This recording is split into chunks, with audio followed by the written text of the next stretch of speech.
प्यारे बच्चों, आज हम इंटरमीडिएट गणित में यूपी बोर्ड एग्जाम 2023 के शिट 7 संकेतांक 324 बीडी के प्रश्न पत्र को हल करेंगे। तो यदि चैनल पर आप नए हैं तो चैनल को सब्सक्राइब कीजिए, वीडियो को लाइक कीजिए और मित्रों तक शेयर अवश्य कीजिए। अब हम देखते हैं सबसे पहले शिट 7 324 बीडी प्रश्न संख्या 1। देख रहे हैं प्रश्न संख्या 1 में दिया है कि सभी खंड कीजिए, प्रत्येक खंड के सही विकल्प चुनकर अपने उत्तर पुस्तिका में लिखिए।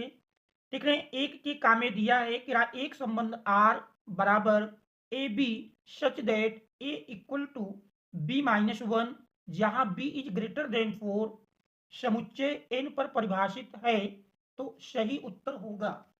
तो देख रहे हैं इस प्रश्न संख्या 1 के काम में दिया है प्रश्न संख्या 1 का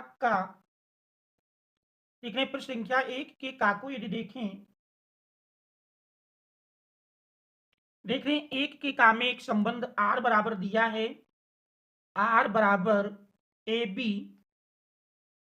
देख रहे हैं आर बराबर ए बी सच दैट ए बराबर दिया है बी माइनस वन और बी इज ग्रेटर देन 4।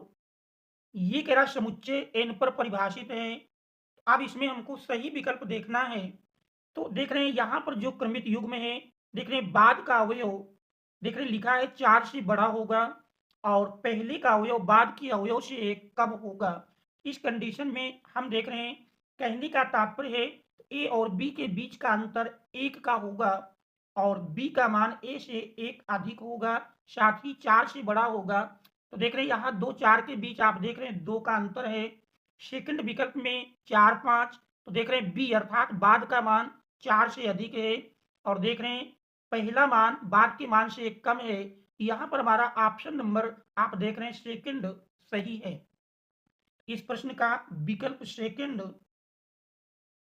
4 5 सही है। अब हम देखते हैं खा नंबर को। देख रहे हैं खा नंबर में दिया है क्या tan inverse under root three minus cot inverse minus root three का मान होगा। तो देखते हैं प्रश्न संख्या 1 के खा को। देखिए खा में दिया है tan inverse under root three,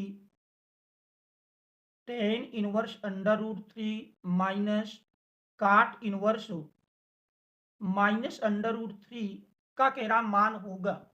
तो हम जानते हैं tan inverse under root three equal to होता है पाई बाई थ्री, क्योंकि रूट थ्री आप जानते हैं टेन 60 अंश का मान होता है और रेडियन में लिखेंगे तो पाई by three minus cot inverse minus x बराबर होता है pi minus cot inverse x, अर्थात काट इनवर्स देख रहे हैं यक्स की जगह रूट थ्री है। इस प्रकार से पाई बाई थ्री माइनस देख रहे ब्रैकेट हटाएंगे तो माइनस पाई प्लस काट इनवर्स रूट थ्री। देख रहे हैं काट में यदि देखें तो रूट थ्री हमारा 30 अंश का मान होता है और 30 अंश रेडियन में लिखेंगे पाई बाई सिक्स। आप देख रहे हैं जिसको हम सरल कर लेते हैं, सरल करेंगे तो देख रहे हैं 3 6 का लाशा 6 मिल जाएगा, 3 दुनाई 6, देख रहे हैं 2 पाई माइनस देख रहे हैं इसमें अपान 1 करते हुए 1 का भाग 6 में देंगे 6 और 6 पाई प्लस 6 कम 6 देख रहे हैं 1 पाई। इस प्रकार से देख रहे हैं ये मान मिल जाएगा 2 पाई प्लस पाई 3 पाई और 3 पाई से 6 पाई घटाएंगे तो माइनस 3 पाई बाई 6। देख रहे हैं 3 से 6 कैंसिल करेंगे, इस प्रकार से यही बराबर मिल जाएगा minus pi by two. Minus pi by two हम देख रहे हैं ऑप्शन नंबर सेकंड पर दिया है। इस प्रकार से इस प्रश्न का विकल्प सेकंड देख रहे हैं माइनस पाई बाई टू सही है। अब हम देखते हैं गा नंबर को।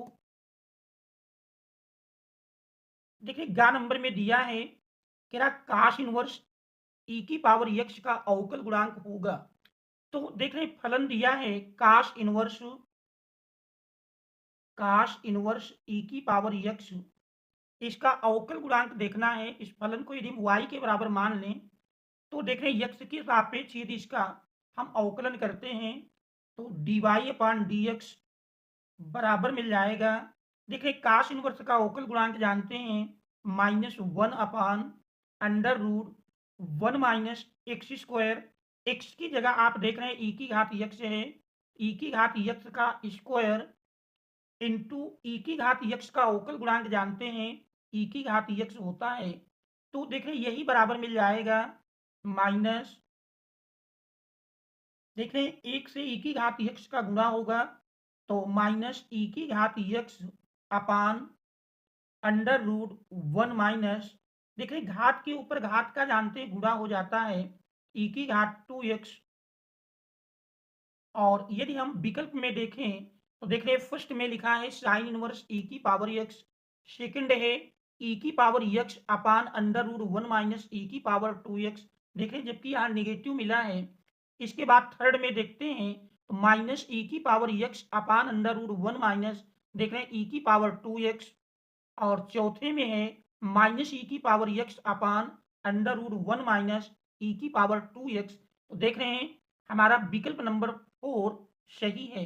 यहाँ पर देख रहे हैं विकल्प नंबर 4 में कंडीशन मिल रही है, इस प्रकार से इसका चौथा विकल्प सही है।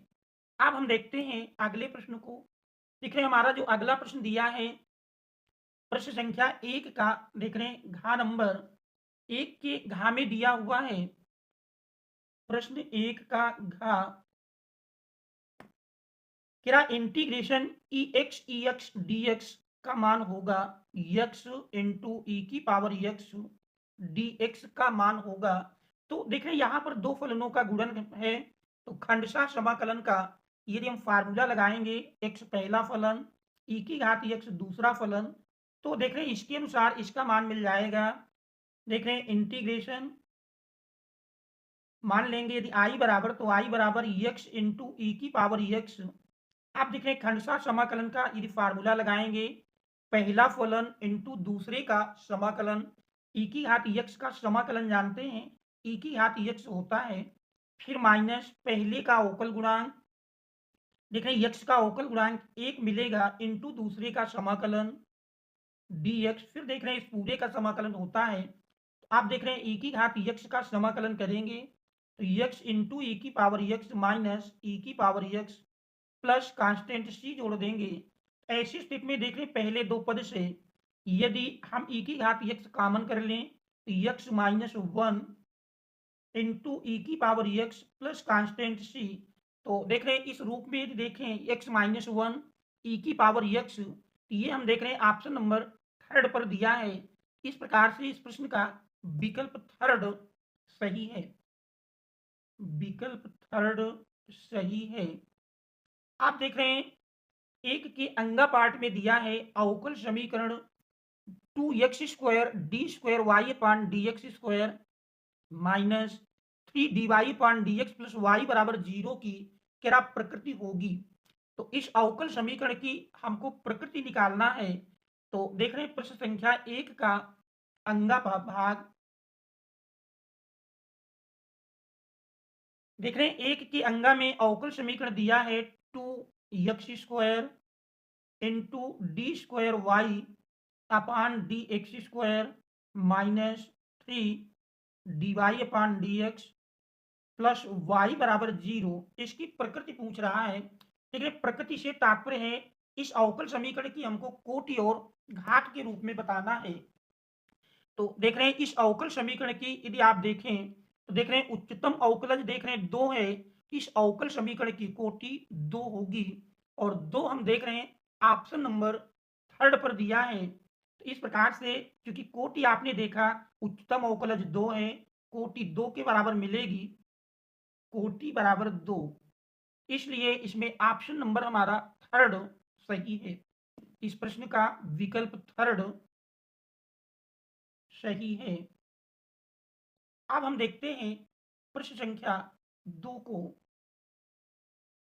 देखिए प्रश्न संख्या 2 की काम में है कह रहा है कि ए बराबर ए बी सी तथा बी बराबर 1 2, तो ए से बी में संबंधों की संख्या ज्ञात कीजिए, तो देख रहे हैं 2 के काम में समुच्चय ए बराबर दिया है, इसके अवयव देख रहे हैं ए कामा बी कामा सी, और दूसरा समुच्चय बी बराबर दिया है 1 कामा 2, तो ए से बी में संबंधों की संख्या ज्ञात करना है, तो देख रहे हैं समुच्चय ए में अवयवों की संख्या 3 है समुच्चय ए में कुल 3 अवयव हैं, जबकि समुच्चय बी में देख रहे हैं अवयवों की संख्या 2 है।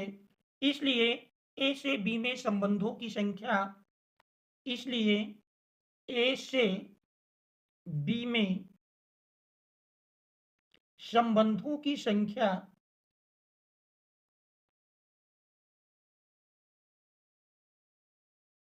देख रहे हैं बराबर होती है 2 की घात यमन, जहां m का मान देख रहे हैं 3 दिया है, n का मान 2 दिया है, तो 2 की घात 3 गुणे 2 बराबर देख रहे हैं 2 की घात 3 दुनाई 6 और 2 की घात 6 बराबर 64 होता है। तो इस प्रश्न का सही उत्तर 64। इसके बाद अब हम देखते हैं अगले प्रश्न को। देख रहे हैं हमारा अगला प्रश्न दिया है, अगले प्रश्न में कह रहा अवरोधों x plus y is less than or equal to 4 और x is greater than or equal to 0, y is greater than or equal to 0 के अंतर्गत z equal to 3x plus 4y का अधिकतम मान ज्ञात कीजिए। तो देख रहे हैं प्रश्न संख्या 2 के खा में दिया है। देख रहे हैं इसमें जो विवरोध अवरोध दिए हैं, पहला अवरोध x plus y is less than or equal to 4 और दूसरा देख रहे हैं x is greater than or equal to 0, y is greater than or equal to 0 के अंतर्गत z equal to 3x plus 4y का हमको अधिकतम मान ज्ञात करना है। तो देख रहे हैं यदि इसका हम आरेख खींचें, देख रहे समीकरण को हल करने पर सबसे पहले इन अवरोधों के देख रहे हैं यदि हम संगत समीकरण लिखें, इनका संगत समीकरण मिलेगा। संगत समीकरण लेने पर तो देख रहे हैं संगत समीकरण इसमें x plus y is less than or equal to 4 का x plus y equal to 0 और फिर देख रहे हैं x बराबर 0 और y बराबर 0, ये दिए हुए अवरोधों के संगत समीकरण होंगे। अब देख रहे हैं यदि इनका हम ग्राफ खींचें तो ग्राफ देख रहे हैं इस प्रकार से होगा।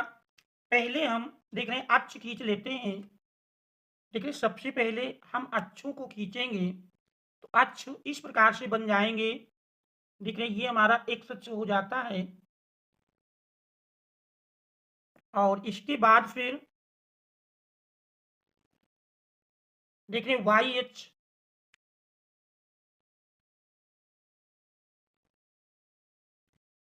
अब इसके बाद देख रहे हैं x अक्ष और y अक्ष खींचने के पश्चात पहला है x plus y equal to 4, ये पहला संगत समीकरण है। तो देख रहे हैं x अक्ष को हम देख रहे हैं जहां पर भी काटेगा y बराबर 0 करेंगे तो x बराबर देख रहे हैं 4 मिल जाएगा। तो पहला बिंदु ये हमारा मान लीजिए 2 के अंतराल में ले लेते हैं, 2, 4, 6। इसी प्रकार y अक्ष में 2, 4, 6, ये देख रहे हैं कटान बिंदु मूल बिंदु है x अक्ष y अक्ष। तो x अक्ष को देखिए जहां काटता y बराबर 0 करेंगे तो x बराबर 4 मिल जाएगा, अर्थात बिंदु 4 0 से होकर ये जाएगा। इसी प्रकार देख रहे हैं y अक्ष को जहां काटेगा x बराबर 0 करते हैं तो y बराबर 4 मिल जाएगा। इस प्रकार से ये बिंदु हमारा 0, 4। तो देख रहे हैं पहले संगत समीकरण का ग्राफ इस प्रकार से बन जाएगा।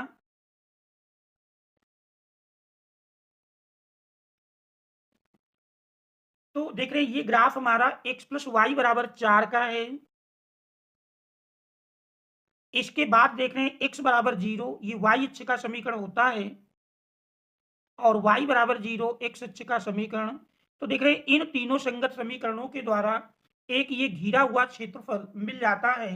अब इस अवरोध के अंतर्गत देख रहे हैं यदि मूल बिंदु हम 0, 0 रख करके देखें तो देख रहे हैं 0 प्लस 0, 0 जो कि 4 से छोटा है, संतुष्ट करता है। इसलिए इसका उभयनिष्ठ क्षेत्रफल हमारा ये आएगा। देख रहे यहाँ पर 3 कोणीय बिंदु मिलते हैं। एक कोणीय बिंदु हमारा मूल बिंदु जिसका निर्देशांक आप जानते हैं 0, 0 और दूसरा देख रहे हैं इसका नाम हम ए दे देते हैं जिसका निर्देशांक 4, 0 और फिर इस बिंदु का नाम हम बी देते हैं जिसका निर्देशांक देख रहे हैं 0, 4। इन्हीं तीनों बिंदुओं पर हमको उद्देश्य फलन z का मान ज्ञात करना है। तो देख रहे हैं कोणीय बिंदु और जेड, तो देख रहे हैं यहाँ पर 3 बिंदु प्राप्त हुए, इन्हीं का हमको मान देखना है। सबसे पहले एक सारणी बनाएंगे कोणीय बिंदु की और इसके बाद उद्देशीय फलन z का मान, उद्देशीय फलन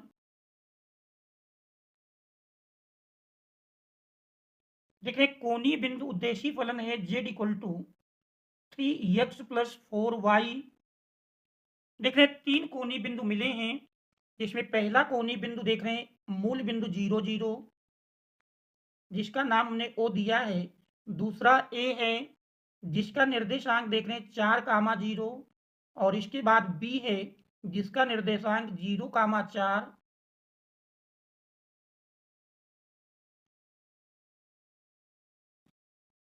आप देख रहे हैं बिंदु 0 0 पर यदि हम z का मान ज्ञात करें, एक्स वाई की जगह 0 0 रखेंगे तो देख रहे हैं 0 मिल जाएगा। इसके बाद 4 0 रखेंगे तो 4 3 12 प्लस 0 अर्थात 12 आ जाएगा। दूसरा देख रहे हैं 0 4 रखेंगे तो 3 गुणे 0 देख रहे हैं 0 प्लस 4 गुणे 4, 4 चौको 16। तो देख रहे हैं यहाँ पर अधिकतम मान पूछा है, तो देख रहे हैं तीनों बिंदुओं में अधिकतम मान हमारा 16 प्राप्त होता है। इस प्रकार से देख रहे हैं इसका जो अधिकतम मान होगा 16 के बराबर होगा, अधिकतम मान जो कि बिंदु देख रहे हैं 0 4 पर प्राप्त होता है। अतः अधिकतम मान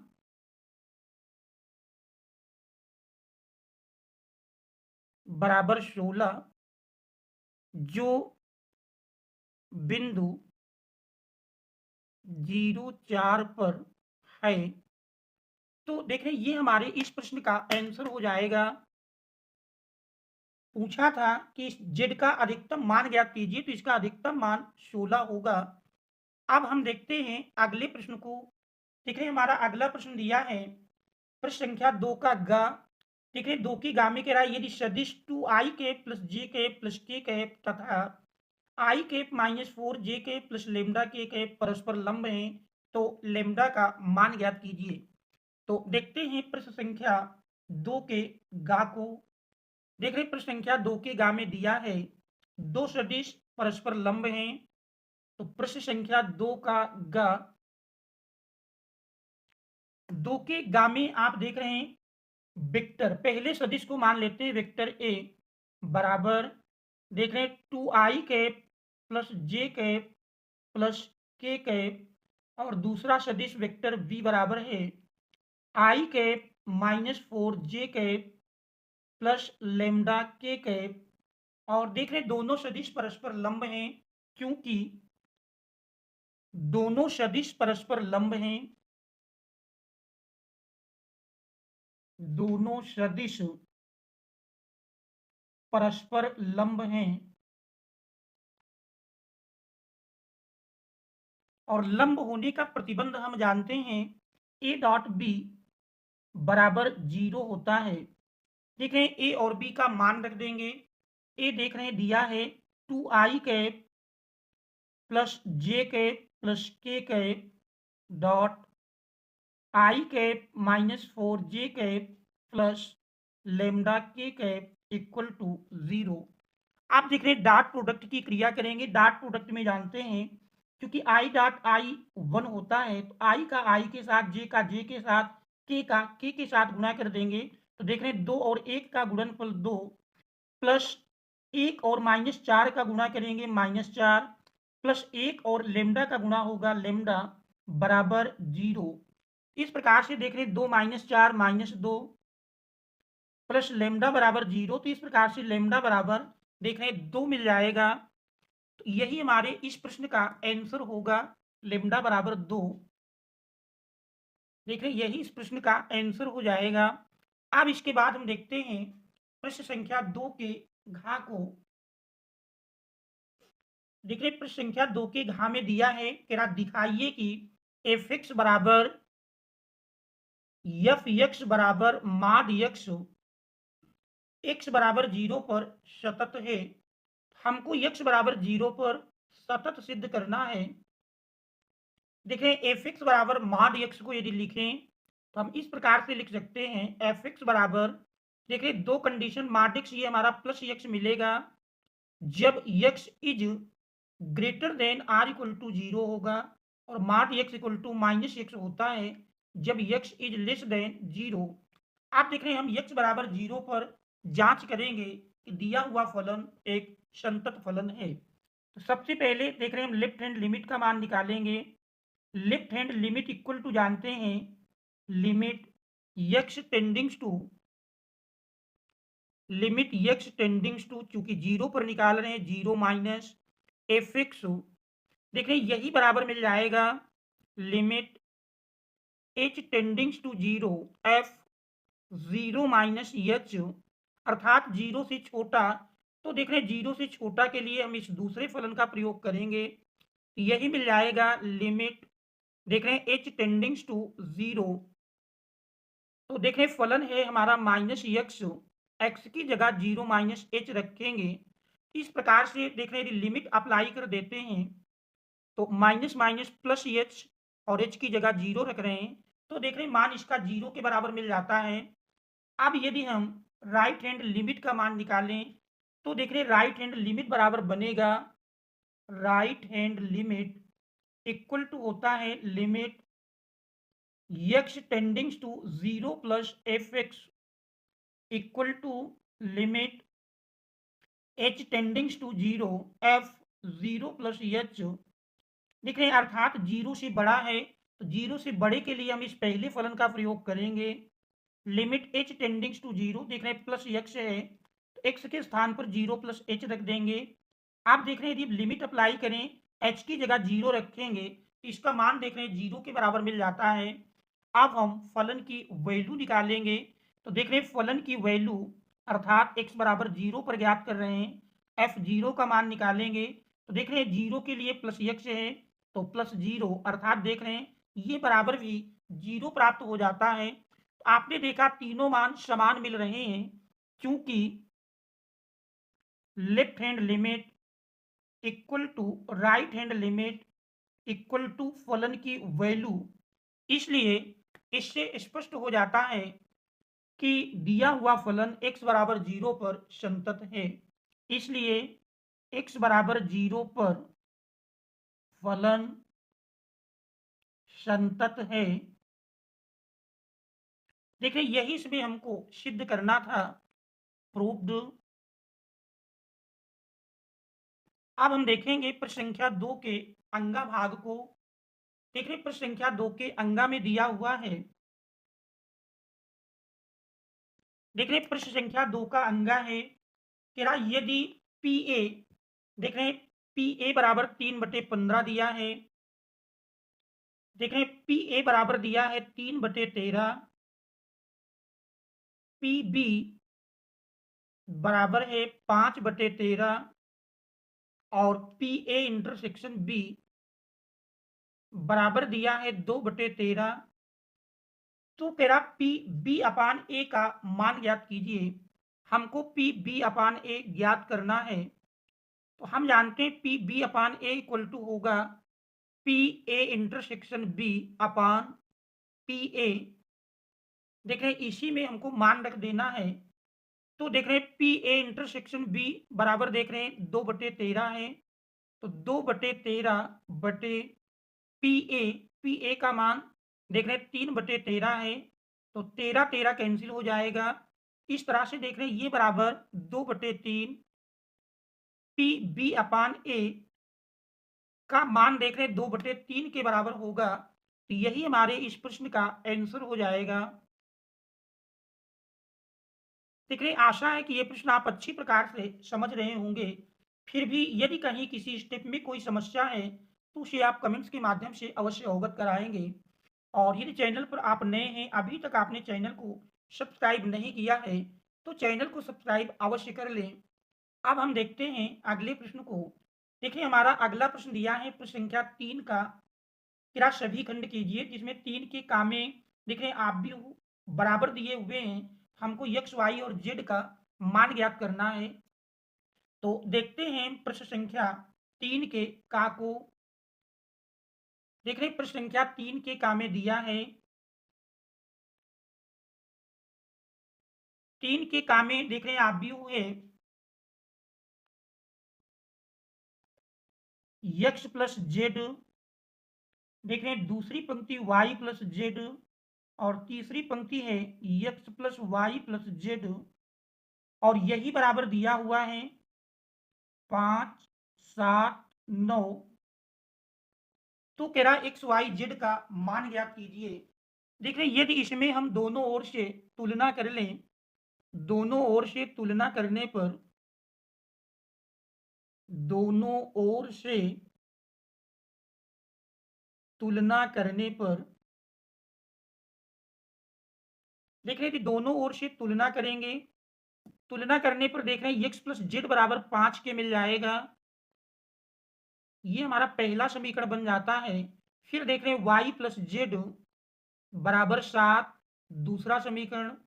और तीसरा देख रहे हैं x plus y plus z बराबर 9, ये तीसरा समीकरण मिल जाता है। अब इन तीनों समीकरणों की सहायता से हमको एक्स वाई जेड का मान ज्ञात करना है। तो देख रहे हैं यदि हम तीसरे समीकरण से पहले समीकरण को घटा दें, समीकरण 3 माइनस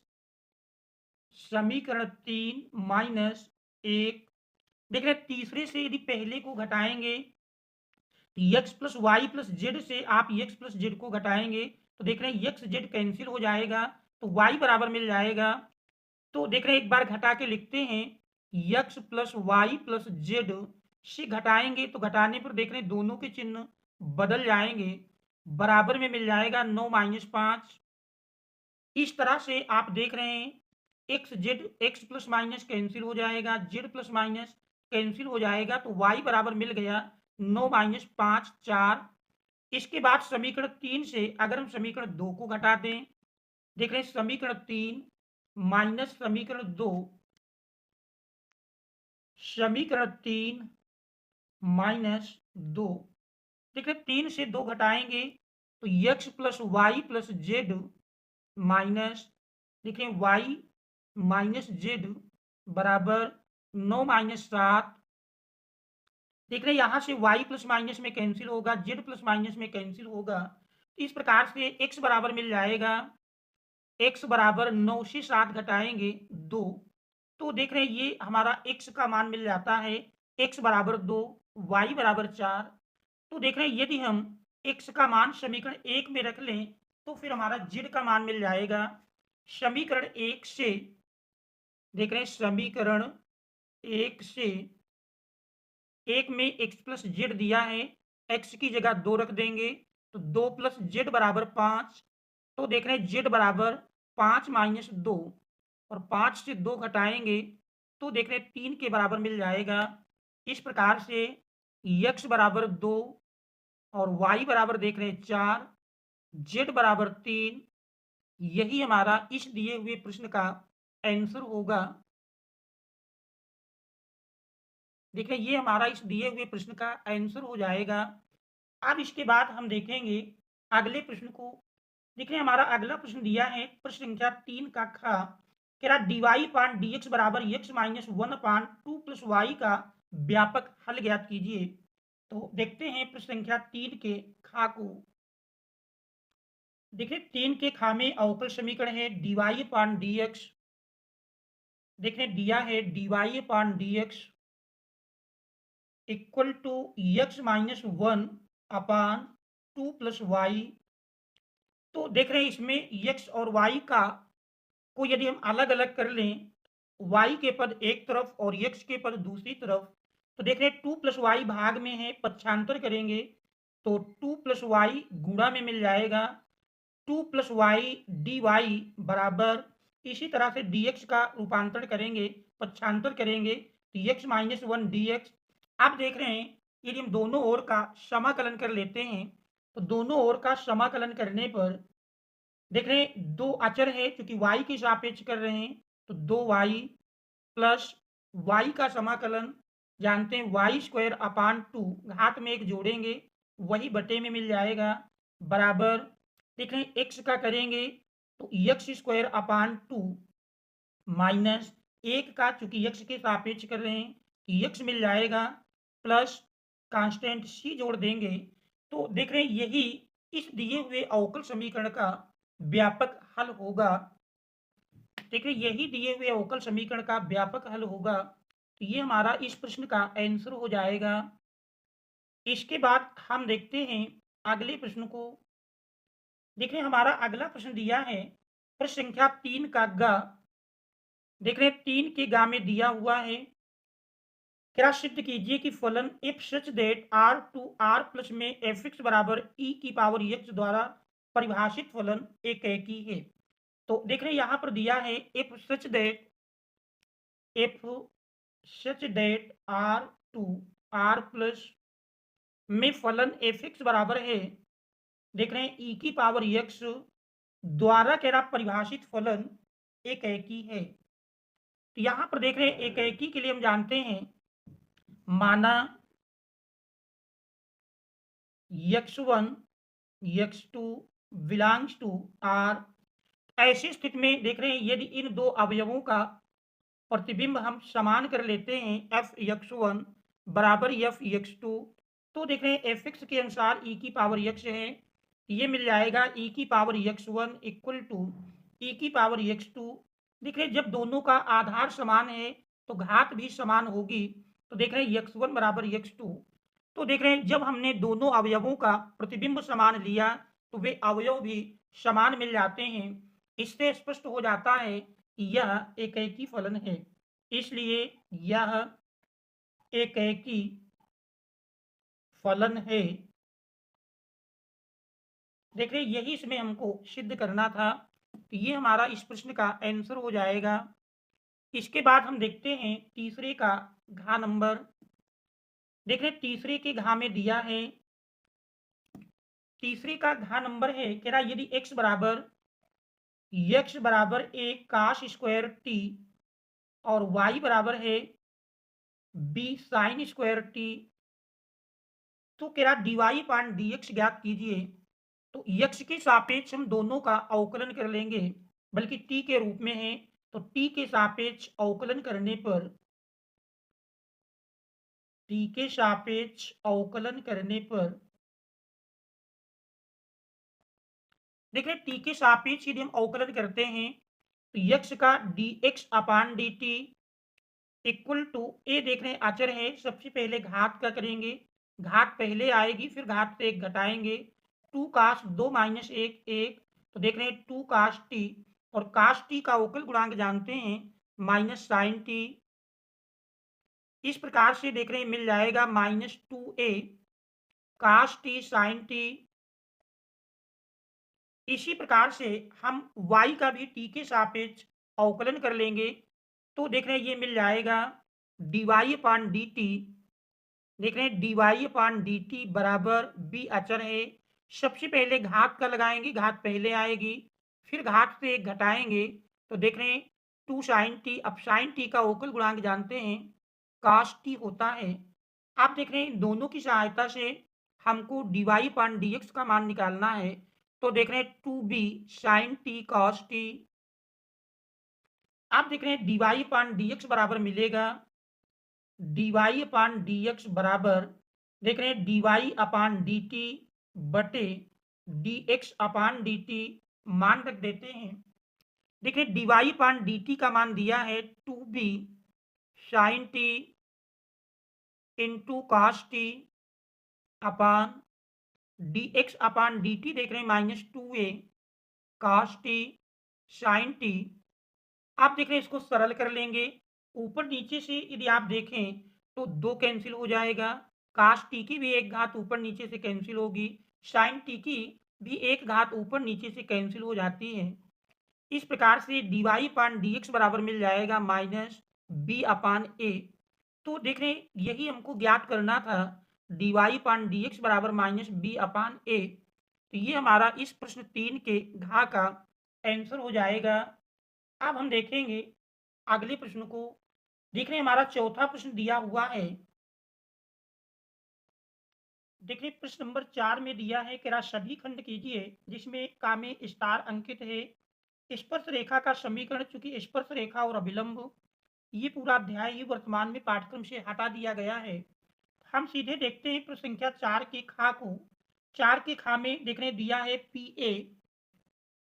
पी ए बराबर है, देखें पी ए का मान 0.4 दिया है और पी बी बराबर दिया है 0.5।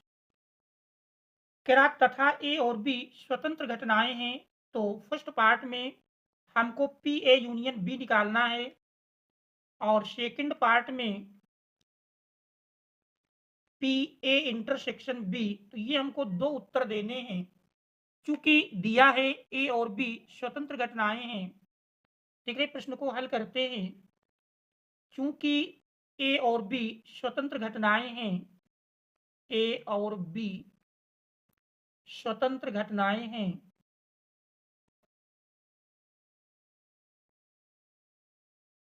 देखिए स्वतंत्र घटनाओं की स्थिति में पी ए इंटरसेक्शन बी बराबर होता है P A into P B.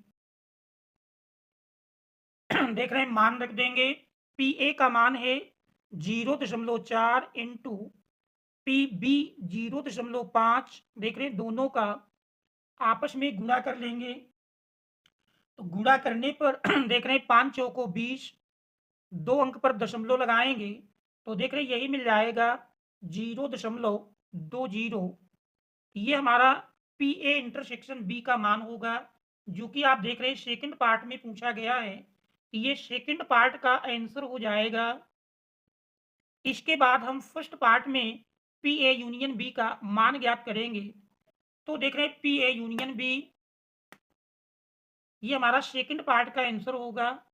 आप देख रहे हैं पी ए यूनियन बी बराबर, आप फार्मूला जानते हैं, पी ए यूनियन बी बराबर होता है P A plus P B minus P A intersection B.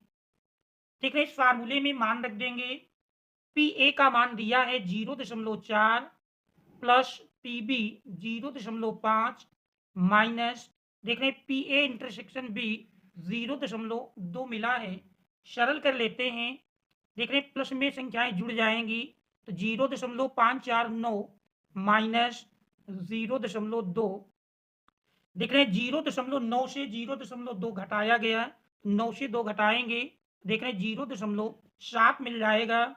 ये पी ए यूनियन बी का मान है, जो कि आप देख रहे हैं फर्स्ट पार्ट में पूछा गया है। ये फर्स्ट पार्ट का आंसर होगा। इसके बाद अब हम देखते हैं 4 के गा को। देखिए 4 के गा में दिया है, कह दर्शाइए कि बिंदु ए 2, 3, 4 और बी -1, -2, 1 तथा सी 5, 8, 7 संरेख हैं। तो देख रहे हैं ये 3 बिंदुओं को हमको संरेख सिद्ध करना है। तो देखते हैं संख्या 4 के गा को। देखिए 4 के गा में 3 बिंदु, जिसमें पहला बिंदु ए जिसका निर्देशांक है 2, 3, 4 और दूसरा बिंदु बी जिसका निर्देशांक देख रहे हैं -1, -2 और 1। तीसरा बिंदु सी जिसका निर्देशांक 5, 8, 7। देख रहे हैं ये 3 बिंदु संरेख हमको सिद्ध करना है। तो सबसे पहले हम ए और बी के द्विक अनुपात निकाल लेते हैं। ए बी के द्विक अनुपात, ए बी के द्विक अनुपात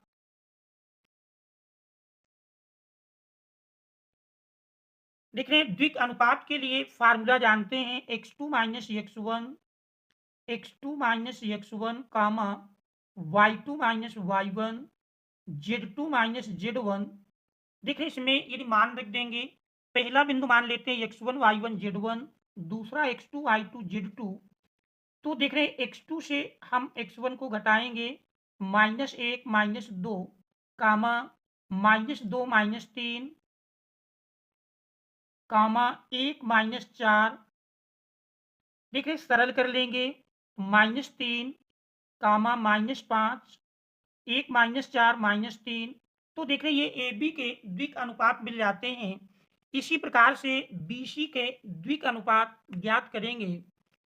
देख रहे बी सी के द्विक अनुपात, बी सी के द्विक अनुपात देख रहे हैं x2 माइनस 5 से -1 घटाएंगे तो देख रहे हैं 5 माइनस -1, फिर देख रहे हैं 8 -2, और इसके बाद देख रहे हैं 7 -1। सरल कर लेंगे तो सरल करने पर आप देख रहे हैं यही बराबर मिल जाएगा, 5 माइनस माइनस प्लस बन जाएगा। तो देख रहे हैं 5 + 1 6, इसके बाद 8 + 2 10, और 7 - 1 6। तो इस प्रकार से आप देख रहे हैं ए बी के द्विक अनुपात और बी सी के द्विक अनुपात। यदि देख रहे हैं ए बी के द्विक अनुपात में आप -2 से गुणा कर दें तो बी सी के द्विक अनुपात मिल जाते हैं, अर्थात ए बी और बी सी के द्विक अनुपात समानुपाती हैं। दोनों में देख रहे हैं अनुपात समान मिलता है, क्योंकि ए बी और बी सी के ए बी और बी सी के द्विक अनुपात समानुपाती हैं। देख रहे दो रेखाओं के बिंदु यदि द्विक अनुपात समानुपाती मिलते हैं तो इसका अर्थ होता है कि दोनों रेखाएं समांतर हैं, लेकिन चूंकि दोनों में बिंदु बी उभयनिष्ठ है इसलिए तीनों बिंदु संरेख हो जाएंगे। ए बी और बी सी के द्विक अनुपात समानुपाती हैं, इसलिए ए बी और बी सी समांतर हैं। चूंकि बी उभयनिष्ठ बिंदु है, चूंकि बी उभयनिष्ठ बिंदु है, इसलिए ए कामा बी कामा सी तीनों बिंदु संरेख हैं।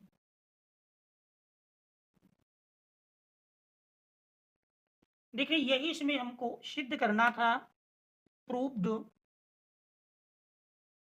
इसके बाद अब हम देखते हैं प्रश्न संख्या 4 के घा को। देख रहे प्रश्न संख्या 4 के घा में दिया है क्या इंटीग्रेशन। देख रहे प्रश्न दिया है integration under root x² + 2x + 5 dx, क्या इसका मान ज्ञात कीजिए। तो देखते हैं इस प्रश्न को। प्रश्न मान लेते हैं, माना i = देख रहे हैं integration under root x² + 2x + 5 dx। आप देख रहे हैं अंडर रूट के अंदर दिए हुए पद को यदि हम पूर्ण वर्ग बनाएं तो देख रहे हैं ये इस प्रकार बन जाएगा इंटीग्रेशन अंडर रूट, देख रहे हैं x² x का होल स्क्वायर बनेगा प्लस 2 गुणे पहला पद गुणे दूसरा पद। देख रहे हैं दूसरा पद हमको वो रखना है कि गुणा करने पर 2x के बराबर हो, इसलिए 1 रख देंगे, प्लस इसी 1 का स्क्वायर हमको जोड़ना है और घटाना है। आप देख रहे हैं आगे +5 दिया है dx। सरल कर लेते हैं तो पहले 3 पद मिल करके देख रहे हैं x + 1 का होल स्क्वायर बनते हैं। इंटीग्रेशन अंडर रूट देख रहे हैं x + 1 का होल स्क्वायर, फिर देख रहे हैं 5 से 1 घटाएंगे 4 मिल जाएगा, 4 देख रहे हैं 2 का स्क्वायर होता है। इस प्रकार से देख रहे हैं फलन हमारा अंडर रूट x² + a² के रूप में बन जाता है, जिसका फार्मूला हम जानते हैं। देख रहे हैं इसके लिए फार्मूला है integration under root x² + a² dx बराबर होता है half x under root x² + a² log x plus under root x² + a² log x plus under root x² + a² plus constant c। देख रहे हैं ये इसके लिए फार्मूला है, इसी फार्मूले का हमको प्रयोग करना है। तो देख रहे हैं इसका समाकलन मिल जाएगा हाफ इंटू x की जगह देख रहे हैं x + 1 है, half x into under root x² + a² x + 1 का होल स्क्वायर + 4 प्लस a² देख रहे हैं a² की जगह 2 का स्क्वायर अर्थात 4 है, into log x plus x की जगह चूंकि x + 1 है plus under root x² + a² x plus 1 का whole square plus 4 plus constant c. आप देख रहे हैं इसको हम सरल करके लिख देंगे तो यही हमारे इस प्रश्न का आंसर हो जाएगा।